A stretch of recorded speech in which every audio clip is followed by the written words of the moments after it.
सुबह के 8:45 बज रहे थे। कराची का ट्रैफिक यूजुअल से ज़्यादा था।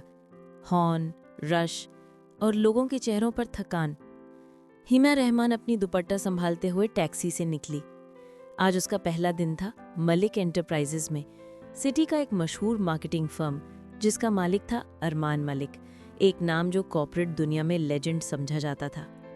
हिना ने बिल्डिंग के सामने खड़े होकर एक गहरी सांस ली, जैसे अपने दिल को समझा रही हो, हिना तू कर लेगी, बस हिम्मत नहीं हारनी। उसकी आंखों में उम्मीद थी, लेकिन उसके दिल के किसी कोने में कुछ और भी था, एक दर्द जो वो छुपाए हुए थी। उसका गुजरा हुआ वक्त किसी ने छीन लिया था और अब उसने डिसाइड किया था, जिंदगी को नया मौका दूंगी। लिफ्ट के दरवाजे बंद होते ही उसने देखा एक टॉल, वेल ड्रेस्ड आदमी ब्लैक सूट में, हाथ में कॉफी और आंखों में एक अजीब सी ठंडक। वही था अरमान मलिक। लिफ्ट में दोनों के बीच खामोशी छाई रही। हिना ने नजर झुकाई रखी, लेकिन उसका दिल एक अजीब सी घबराहट में था।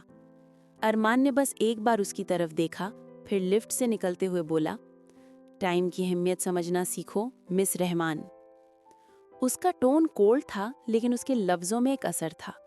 हिना ने सिर्फ धीरे से कहा, सॉरी सर, ट्रैफिक ज्यादा था। अरमान ने बिना देखे कहा, एक्सक्यूजेस वीक लोग देते हैं मलिक एंटरप्राइजेस में, सिर्फ काम चलती है, इमोशंस नहीं। वो चला गया, पर उसके जाने के बाद भी हिना के दिल में एक अजीब सा हल्का सा असर रह गया, जैसे किसी ने उसकी जिंदगी में एक नई चैप्टर का दरवाजा खोल दिया हो। ऑफिस का पहला दिन। हिना अपनी डेस्क पर बैठ गई। सब नए फेसेस थे, कुछ फ्रेंडली, कुछ जेलस। उसके बगल में बैठी सना ने मुस्कुराते हुए कहा, तू न्यू इंटर्न है ना, welcome to Malik hell. Hina हंसी रोक ना पाई। हेल?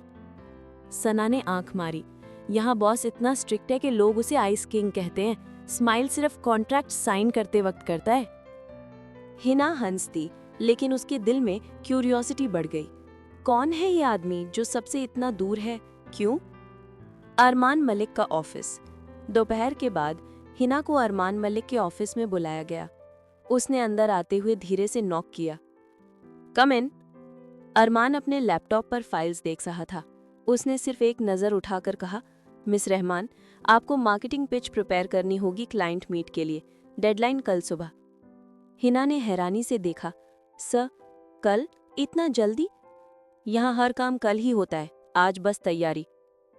हिना ने सर हिला दिया और बाहर आई। रात तक ऑफिस में सिर्फ 2 लोग बचे थे, हिना और अरमान। हिना अपने डेस्क पे बैठी थी, आंखों में नींद लेकिन दिल में हौसला। उस वक्त अरमान अपनी ग्लास वॉल से उसे देख रहा था। वो कुछ पल के लिए रुक गया, जैसे उसने कभी किसी में इतनी लगन नहीं देखी हो। लेकिन उसके चेहरे पर कोई एहसास नहीं था, बस एक अजीब सी खामोशी। रात के 11 बज रहे थे जब ऑफिस से निकलते हुए बारिश शुरू हो गई। हिना ने अपना दुपट्टा सर पे रखा और रोड क्रॉस करने लगी, लेकिन एक गाड़ी तेज आई। अरमान ने दूर से देखा और बिना सोचे अपनी कार उसके सामने लगा दी। ब्रेक्स की आवाज, बारिश के कतरे और एक पल का सन्नाटा।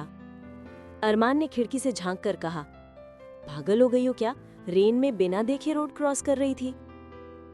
हिना ने आंखों में आंसू लिए कहा, कुछ लोगों के लिए तो बारिश भी आंसुओं जैसी होती है सर।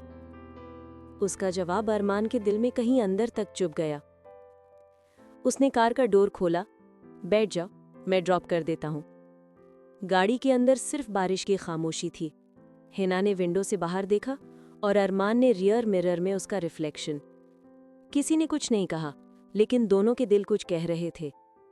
अगली सुबह हिना ने अपनी प्रेजेंटेशन दी, कॉन्फिडेंट, फोकस्ड और दिल से। मीटिंग के बाद अरमान ने सबके सामने सिर्फ इतना कहा, good work miss Rahman. Office में सबके लिए ये छोटी सी बात थी, लेकिन हिना के लिए ये एक इनाम था। उस रात जब वो घर गई, उसने डायरी में लिखा, आज पहली बार लगा जिंदगी फिर से मुस्कुराई है। लेकिन उसे नहीं पता था, अरमान मलिक के दिल के अंदर भी एक राज छुपा है, एक ऐसी कहानी जिसका सच उसकी हर मुस्कुराहट के पीछे दबा हुआ है। और एक दिन वही राज सब कुछ बदल देगा। टू बी कंटिन्यूड, पार्ट 2, राज जो सामने आया।